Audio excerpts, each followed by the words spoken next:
David, before we get to those who won't get the credit this year, let's talk about what happened at the end of last year. If you thought it was going to end, did you rush out and buy an EV?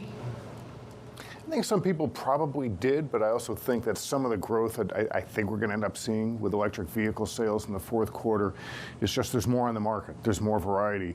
And specifically, General Motors had a lot of new models that really got greater production. The big one being the Chevy Equinox, right? This is a vehicle that starts around $35,000 and even better equipped is around $40,000. You put a tax credit on that and you can get it for under $30,000. That's a cheap vehicle even for one that runs on gasoline in a market like this where vehicle prices are still at historically pretty high levels. So you get more variety of vehicles out there. Some of them are pretty cheap and you're going to see more volume. But look, I do think for those paying attention to the political scene, if they think that $7,500 is going to go away, especially for lease deals, yeah, go out and get one now while the getting is good, because at the same time, there were a lot of deals offered by the automakers. So GM with some 0% financing deals on EVs, and you saw discounts elsewhere from other companies, including Tesla. And so you add all that together, and I think we'll have pretty strong EV sales once we see the final numbers come out today.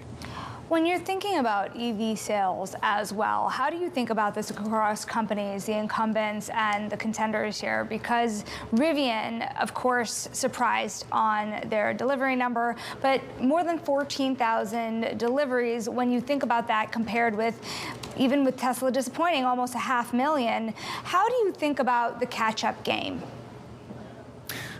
Look, Tesla's still the huge player here in this market. It's just taken all the other companies in the U.S. anyway a long time to catch up to them. China's a different story for Tesla, but here, you're really looking at Ford, GM, and Hyundai as being the players that are going to be chasing Tesla. And I think as Ford kind of reins in its electric vehicle ambitions and their plans, the two that are really pushing with a lot more models on offer and some lower prices is going to be GM, Hyundai, Kia, the two Koreans that are really chasing Tesla.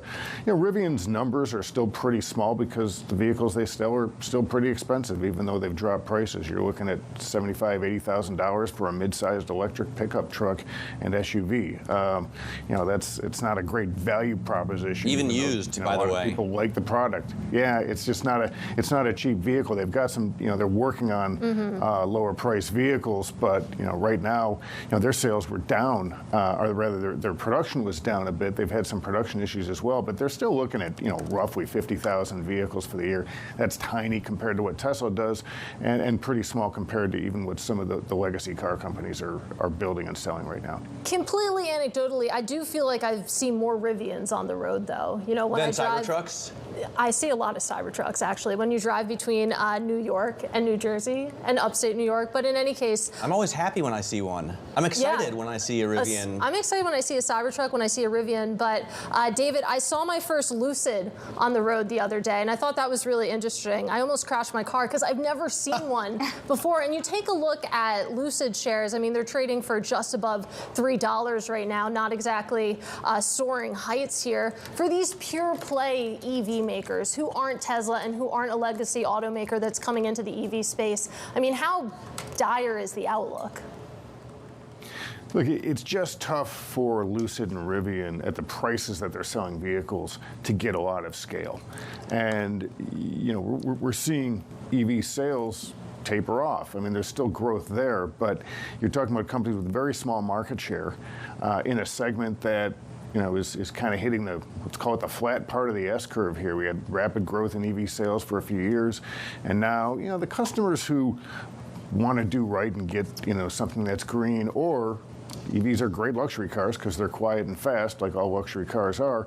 A lot of those people have their EVs, and it's a matter of getting them to buy a new one or win over some other customers who are worried about charging and that sort of thing. So it's a tougher marketing challenge for all companies to sell EVs right now because you're trying to get into the mass market and people who maybe think about EVs but aren't dying to get one.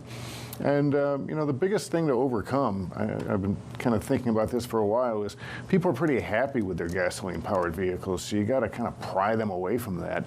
And so that's the challenge for somebody like Lucid and Rivian, who are selling expensive vehicles. So they're in the luxury game, and that's where competition is really tough, no matter what you're selling.